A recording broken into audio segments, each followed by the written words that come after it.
হতাশা, জানো কি, যে এটা ভেবে নেয়া যে কিছুই হবে না, আমার সময় এমনই থাকবে, আমার ভাবনা বদলাবে না, আমি এরকমই থেকে যাব। এটাই সেই সবরের ডোর, যা নিজের রাব্বুল আলামিনের ওপর বিশ্বাস করতে শেখায়। আর সবরের সাথে কাজ করো, আর বিশ্বাস রাখো যে সব কিছু ঠিক হয়ে যাবে, আর সব ঠিক হয়ে আছে। এটা ভাবুন, সব সাময়িক, সব শেষ হয়ে যাবে একদিন।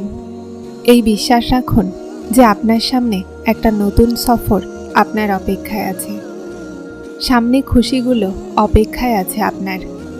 আর সেই রাব্বুল আলামিন আছে না, সর্ববিষয়ে সর্বশক্তিমান, নিজের বান্দাদেরকে কখনোই হতাশ করেন না, কখনো একা ছাড়েন না।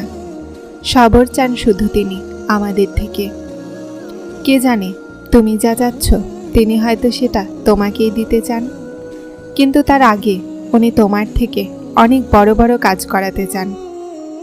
হতে পারে উনি তোমাকে আগে তার অনেক নিকটবর্তী করতে চান, যেন যখন তুমি তোমার চাওয়া পেয়ে যাও তো যেন সেই রবকে ভুলে না যাও। হতে পারে উনি তোমাকে তোমার চাওয়া তখন নসিব করাবেন যখন তোমার তাকে সবচেয়ে বেশি প্রয়োজন।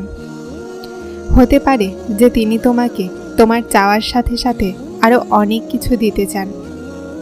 তাহলে এই পরীক্ষার মুহূর্তে ওই মালিকের উপরে ভরসা রাখো, উনি তোমার অংশের খুশিগুলো তোমাকে অবশ্যই নসিব করাবেন। সময়ের আগে কিছুই পাবে না। আল্লাহ সমস্ত জিনিসের সময় নির্ধারণ করে রেখেছেন। সময়ের আগে কখনোই দৌড়ানো উচিত নয়। সফলতা পাওয়া যায় ধীর গতিতে কদম চালাতে। যে সময়ের আগে দৌড়ে যায় না, সে খালি হাতে ফিরে আসে।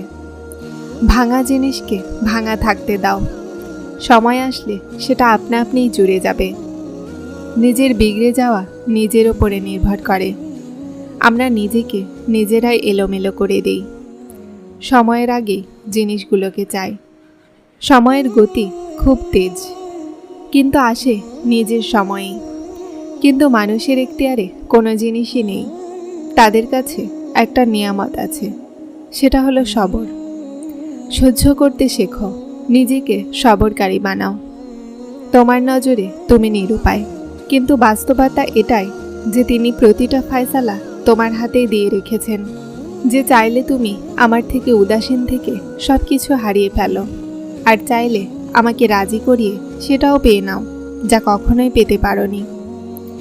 শোনো, যদি তোমার জন্য কোনো জিনিস উত্তম হয় তো সেটা তোমার কাছে পৌঁছে দেয়া হবে, আর যদি তোমার জন্য উত্তম না হয় তাহলে এসেও চলে যাবে।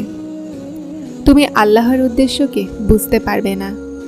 ওই রবের উদ্দেশ্য বোঝা তোমার চিন্তার বাইরে। এজন্য যদি তোমার থেকে কোনো জিনিস নিয়ে নেওয়া হয় তাহলে এটাও মনে রাখো যে তিনি এর থেকে উত্তম তোমাকে দিবেন। তুমি শুধুমাত্র যে কোনো পরিস্থিতিতে তার শুকরিয়া আদায় করতে থাকো, আর তোমার নসিব ভালো হওয়ার দোয়া চাইতে থাকো, কেননা নিশ্চয়ই তিনিই উত্তম জানেন। আর তুমি এভাবেই প্রশান্ত হয়ে যাবে, এটা জেনে যে যখন তোমার কাছে সব কিছু ছিল তখনও তিনি ছিলেন, আর যখন কেউ কাছে ছিল না তখনও তিনি তোমার কাছে ছিলেন। প্রথম থেকে শেষ পর্যন্ত তিনিই তোমার সাথে ছিলেন। আর তারপর তুমি বুঝতে পারবে শুধুমাত্র তার সাথে থাকাটাই উত্তম ছিল। কখনো এমনও হয় যে আমাদের উপরে আসা পরীক্ষা আমাদের জন্য হয় না। সেটার উদ্দেশ্যই হলো অন্যদের আসল চেহারা দেখানো। যখন মাথাকে ঝুঁকিয়ে নিয়েছ আল্লাহর প্রতিটা হুকুমের উপরে, তাহলে তারপর তার ফায়সালার উপরে প্রশ্ন করো না।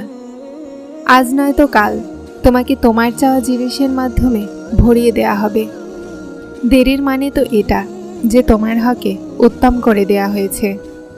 হাদিস শরীফে বয়ান আছে যে আল্লাহ সেই আমলকে কবুল করেন যা শুধুমাত্র তার সন্তুষ্টির জন্য করা হয়। অধিকাংশ সময়ে আল্লাহ আপনাকে আপনার পছন্দের মানুষগুলো এবং জিনিসের থেকে দূরে করে দেন। উদ্দেশ্য আপনার মনে কষ্ট দেয়া নয়, আসলে আপনাকে সেই রবের নিকটবর্তী করাই উদ্দেশ্য হয়। যদি কোথাও অনুভব হয় যে আপনি একা আছেন, তাহলে এটা ভুলবেন না যে তুমি একা। আল্লাহ তাআলা কখনোই কাউকে একা ছাড়েন না। তাই তার নাম একটু অন্তরে নাও, অন্তরের গভীর থেকে ডাকো তাকে। তোমার মা তোমার এক ডাকের জন্য এত অস্থির হয়ে যায়, তাহলে তিনি কতটা কাছে আসেন। কখনো আশা ছাড়বে না, কখনো উদাস হয়ো না, কেননা তিনি কখনোই আশা ভাঙেন না। উনি অন্তরকে জুড়ে দেন। নিজের দুঃখে অভিযোগ করো না, নিজের পরীক্ষায় দুঃখী হয়ে না। যা তোমার তা তোমার কাছে আপনা আপনিই চলে আসবে। প্রতিদিন সেটা পাওয়ার আশা করো না। তকদির বদলে যাবে আপনা আপনি। হে ইনসান, হাসতে শিখে নাও, উদ্দেশ্য খুঁজো না। তুমি জানো না যে আল্লাহ তোমার জন্য কত কি ভেবে রেখেছেন। তুমি জানো না যে আল্লাহ তোমার কাছে তোমার চাওয়াকে পৌঁছানোর জন্য কত ব্যবস্থা করে রেখেছেন। তুমি জানো না যে এই দেরির পরে তোমার প্রতিটা সেই দোয়ার কবুলিয়ত আছে যা তুমি চাইতে। তুমি জানো না যে যার একটা ঝলকে কোহেতুর পর্বত ঝলসে যায়, তার এক হুকুমে কি থেকে কি করতে পারে। তুমি জানো না যে তোমার স্বপ্নগুলোকে পূরণ করার জন্য তিনি কেমন তদবির বানিয়ে রেখেছেন। তুমি জানো না যে তোমাকে ভেঙে দেওয়ার মধ্যে তিনি তোমাকে জুড়ে দেওয়ার সমস্ত রহস্য লুকিয়ে রেখেছেন।